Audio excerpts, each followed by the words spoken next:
मध्य प्रदेश में defence innovation and development wing के गठन की तैयारी है। डिफेंस सेक्टर के उद्योग लगेंगे, एक्सपर्ट भी तैयार होंगे। सीएम डॉक्टर मोहन यादव ने डिफेंस विंग का काम आगे बढ़ाने के निर्देश दिए हैं। मैपकॉस्ट और टेरिटोरियल आर्मी के बीच करार हो चुका है, तो सरकार एक बड़ी पहल करने जा रही है। मध्य प्रदेश में defence innovation and development wing के गठन की तैयारी है। डिफेंस सेक्टर के उद्योग लगेंगे, एक्सपर्ट भी तैयार होंगे। सीएम डॉक्टर मोहन यादव ने डिफेंस विंग का काम आगे बढ़ाने के निर्देश जारी कर दिए हैं। मैपकॉस्ट और टेरिटोरियल आर्मी के बीच करार हो चुका है। और ज्यादा जानकारी के साथ संवाददाता विवेक पांडे सीधे लाइव जुड़ गए हैं। विवेक, एक बड़ी पहल करने जा रही है मध्य प्रदेश सरकार, क्या कुछ इसके बाद बदलाव देखने को मिल सकता है?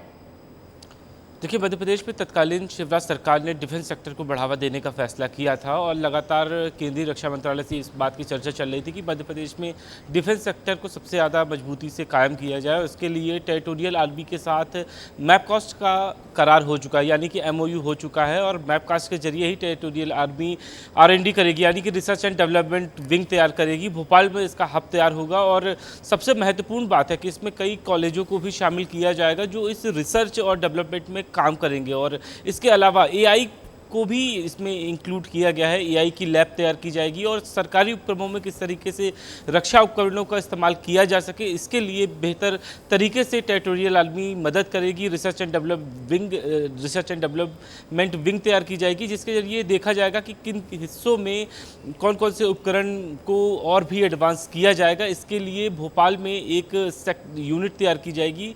और सबसे दिलचस्प एक बात है कि जब भोपाल में ये पूरा हब तैयार होगा तो और देशों में भी एक्सपोर्ट करने की तैयारी है। तो ये एक लंबे प्रोसेस का एक सिलसिला है जिसे मध्य प्रदेश सरकार ने MOU के जरिए शुरुआत कर दी है।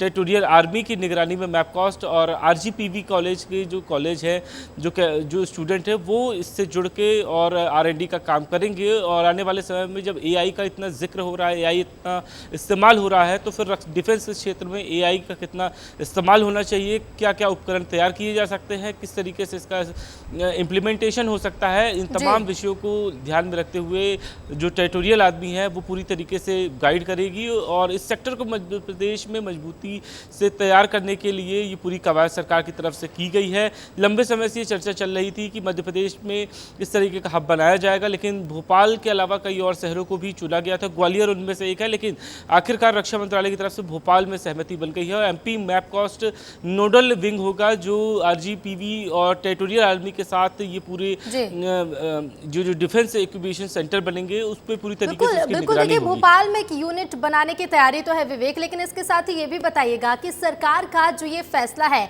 अन्य प्रदेशों में एक्सपोर्ट किस तरह से होगा, देशों में किस तरह से एक्सपोर्ट होगा, ये तो आने वाला समय बताएगा, लेकिन प्रदेश के लोगों को क्या इसका फायदा मिलेगा, किस तरह से फायदा मिल सकता है?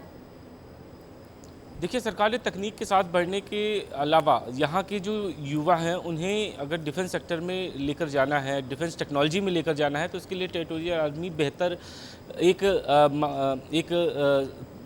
एक रास्ता हो सकता है। और यही कारण है कि सरकार ने RGPV कॉलेज को, क्योंकि RGPV कॉलेज टेक्निकल एजुकेशन के लिए काफ़ी ज़्यादा आगे है और यहाँ से कई बड़े जो कहा जाए कि एक नई तरीके की तकनीक ईजाद होती है। यहाँ के छात्रों ने कई तकनीकों का ईजाद किया है, इसलिए RGPV को भी शामिल किया गया है। अब जब टेरिटोरियल आर्मी का सहारा मिल जाएगा, उनके जो बड़े एक्सपर्ट हैं वो छात्रों को बेहतर तरीके से गाइड करेंगे इंक्यूबेशन सेंटर में। बिल्कुल, आगे बढ़ाने के निर्देश तो सीएम डॉक्टर मोहन यादव ने दे दिए हैं। अब देखना होगा कि कब से सेक्टर लगाए जाएंगे और उद्योग कब से तैयार होंगे। फिलहाल शुक्रिया विवेक आपका तमाम जानकारी के लिए।